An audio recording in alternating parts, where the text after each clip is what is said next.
Hi, my name's Phil. I like talking about politics, and in this video, I like to pick up on the Dominic Cummings interview last week. At the end of the day, this was a major architect of Brexit and the worst government we've ever had.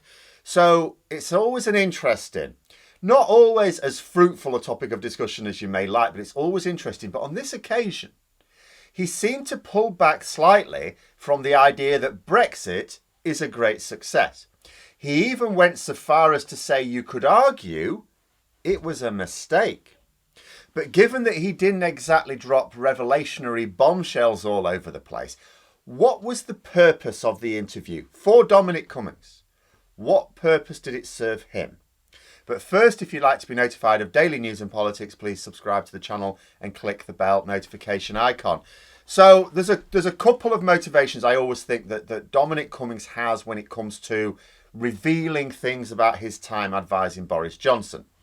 The first, of course, is the fact that he's not at all happy that he was eased out of number 10. He was forced out of that position. He was undermined towards the end. He felt he lost out to Carrie Antoinette. So it's really a case of I made you, I can break you just as easily type thing. It would feed the ego to bring Boris Johnson down. The other motivation, of course, is he wants to impress his next employer. So Dominic Cummings in this interview said, and I'll link the interview below for you if you want to watch, it's about an hour. He said that it was perfectly reasonable to argue that Brexit was a mistake. Now that's a little bit of a turnaround, isn't it? You know, he's gone from saying Brexit was a great idea with no serious downsides, to it possibly being a mistake. And certainly you could argue it was a mistake without him calling you an idiot. You know, and he hasn't even passed through the expected pit stop, which you'd expect for many people having to go from Brexit's a great idea to, oh, actually, I'm not so sure. You'd expect them to have to travel through a waypoint, which is Brexit would have been fine, but it was just badly handled.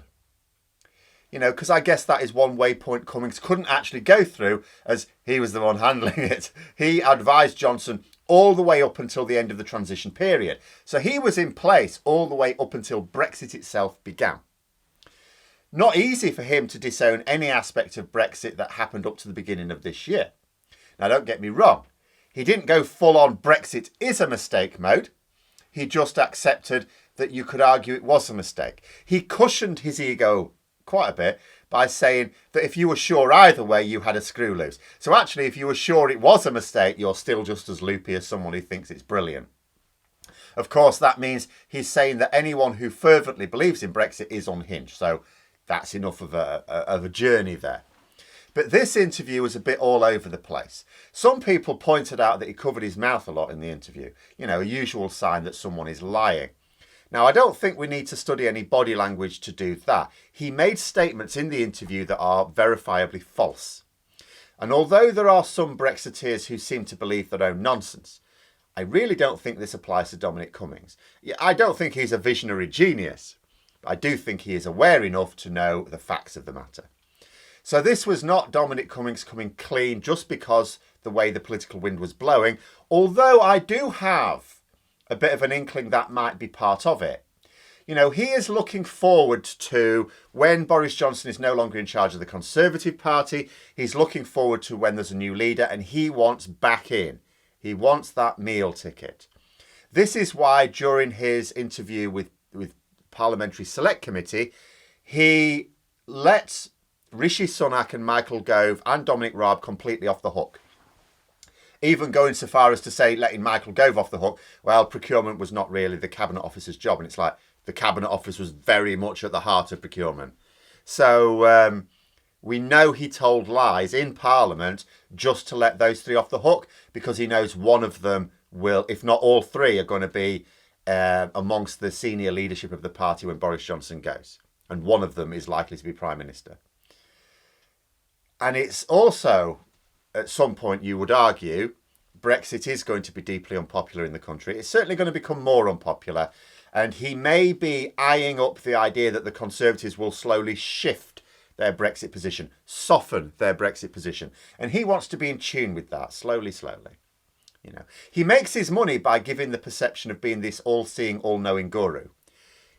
So he defended Brexit at various points in the interview, sometimes with lies, like saying the figure on the side of the bus was true. He said, the great thing about that, it was true. No, not on any level was it true. And at other points by simply saying that their arguments had been vindicated without saying which ones had been vindicated then, because pretty much everything in Project Fear has now happened. All he could do was smirk, for example, when the issue of Turkey joining the EU was brought up. But all of this was by the by. The interview didn't contain any facts that could be considered a revelation. Dominic Cummings is just as much a dishonest egomaniac as his former boss Boris Johnson, in my view. Although I would say I think Johnson is a much worse liar, a much better liar, depends on how you look at it, a bigger liar. Because he even lies about his own name. But at least Dominic Cummings, you looked at this interview, and as far as I could tell, there seemed to be some part of his brain that was putting speed bumps in the way of the lies. Again, with the covering of the mouth and the body language and the pausing and stuff like that. Boris Johnson just goes for it. Now, one point of interest actually that did come up was the fact that he said he brokered a deal between Michael Gove and Boris Johnson that when Cameron stepped down, which he suggested he thought might happen, that Johnson would run for PM and Gove would be his Chancellor. I suppose a little bit like a Blair-Brown pact, where only one could be Prime Minister, but they sort of ruled as twin emperors. That Cummings came up with a plan, he said, to deliver all their promises pretty quickly. Now, of course, we only have Dominic Cummings' word for it that any of that is true. And of course, they never would have been able to deliver any of those promises quickly or not. And Dominic Cummings' word bounces all over the place. But it was certainly the case that Gove was supposed to be backing Johnson until he stuck the knife in, just as Johnson was about to announce his candidacy. But how else to read such a statement other than Cummings saying that everything would have gone brilliantly if Gove didn't stuff everything up? I had it completely under control and everything would have been amazing. We'd have delivered because you notice he said we would have delivered all of the promises very quickly.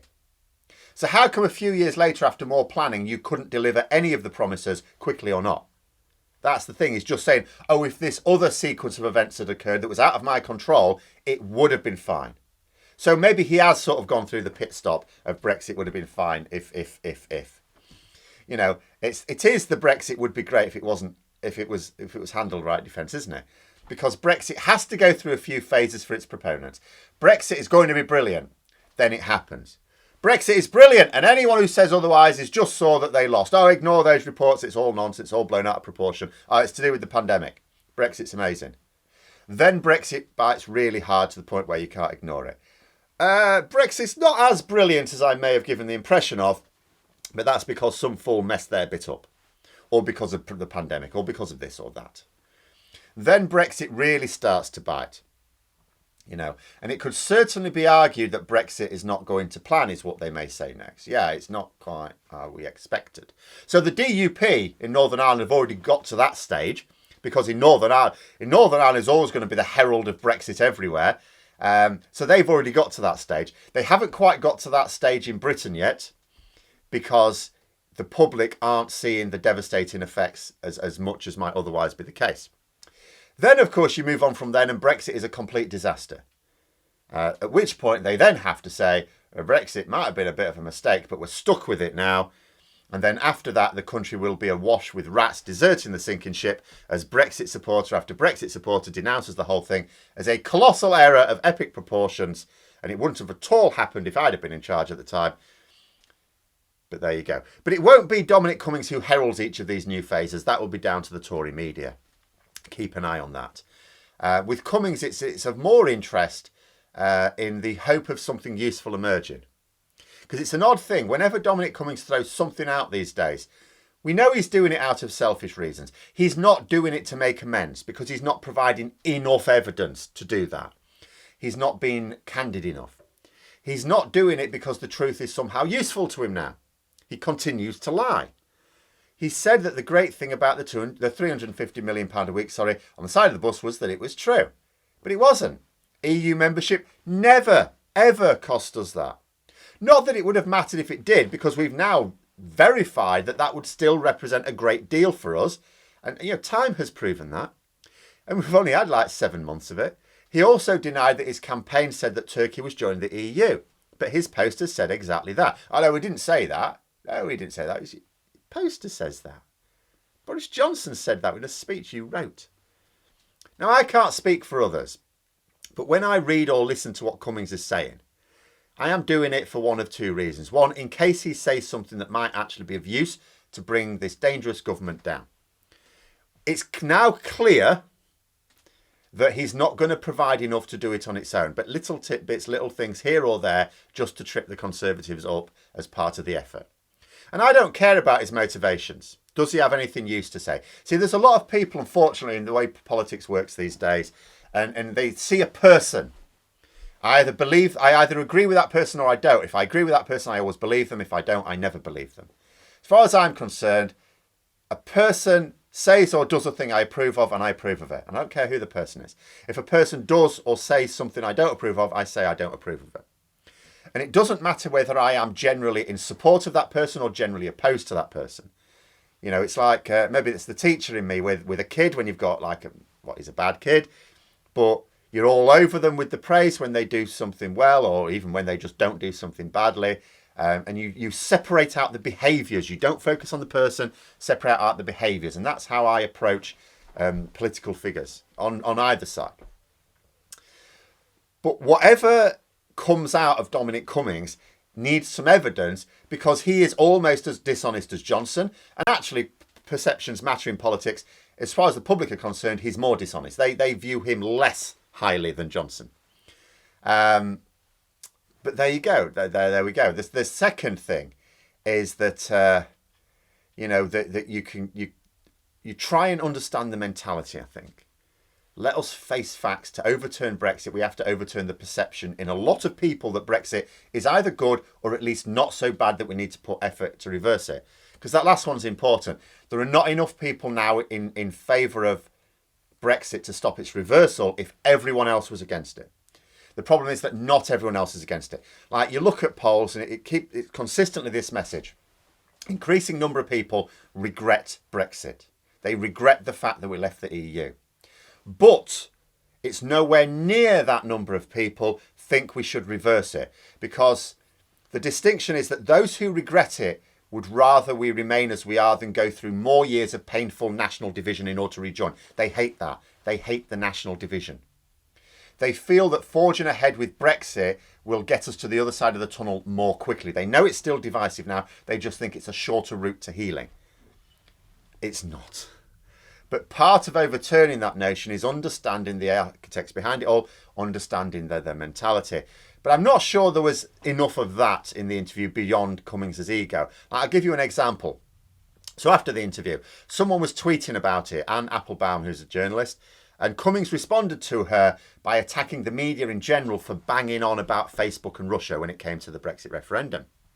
Now, I've said a number of times, Brexit wasn't one agency alone. It wasn't one group of people that drove it. There were so many forces, all with their own motivations. But none alone achieved it. It was such a narrow victory, you cannot say that any alone achieved it. Cambridge Analytica and Facebook were a necessary part of the mechanism.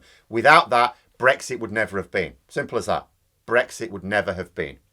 Russian bots also flooded the debate. Without that, that's not necessarily the largest factor, but it was a factor. Without those, Brexit would never have been, because the victory was so tight. But Dominic Cummings doesn't like the emphasis on these, because that takes away from what he sees as his achievement. As far as he's concerned, he is the architect of Brexit. I'm quite happy to refer to him to that as well. But he wants the credit for all of it, for being the mastermind. He doesn't care if it's credit amongst Brexit supporters and blame amongst Remainers. He just wants to be the one whom people talk of as the bringer of Brexit. It's his thing. Dominic Cummings may not be a visionary, but he does admire visionaries. And he's talked in the past about his admiration for the internet and the Manhattan Project. And that's what I look at him. He likes the idea of bringing something big to the world. And he doesn't care whether it is good or bad, just so long as its impact is felt by as many people as possible. So anything or anyone that is linked with the result is distracting from what he sees as his achievement, which I would think is an affront to his ego. And you can even see this in his slating of Tory MPs. He's constantly slating Tory MPs. He describes many of the MPs on his side as morons. Again, how else to read that other than, I'm so great I can even herd cats. I can marshal complete imbeciles into a winning political force. It's a pitch for future work. He's lost his lucrative gig, so he keeps plugging his credentials as an evil genius to attract his next meal ticket. That's what I think the interview was for. Yes, this reining back on Brexit a little bit, only a little bit, is him saying, look, the Conservative Party is still gung-ho for Brexit, but it may not be when I need a job with them again. So we'll just dial it down a bit. It wasn't especially damaging to Boris Johnson, so it doesn't cover the I made you, I can break you just as easily brief. So it can only be to keep himself in the thoughts of whomever leads the Conservatives in future, to plug the idea that all their recent successes are down to him, and any cock-ups were because he was ignored at certain crucial points. But those are my thoughts. Let me know yours in the comments below. Hope you found the video interesting. If you did, don't forget to click the like button. If you'd like to support the channel further, please also click the Patreon link for details. And until next time, I'll see you later.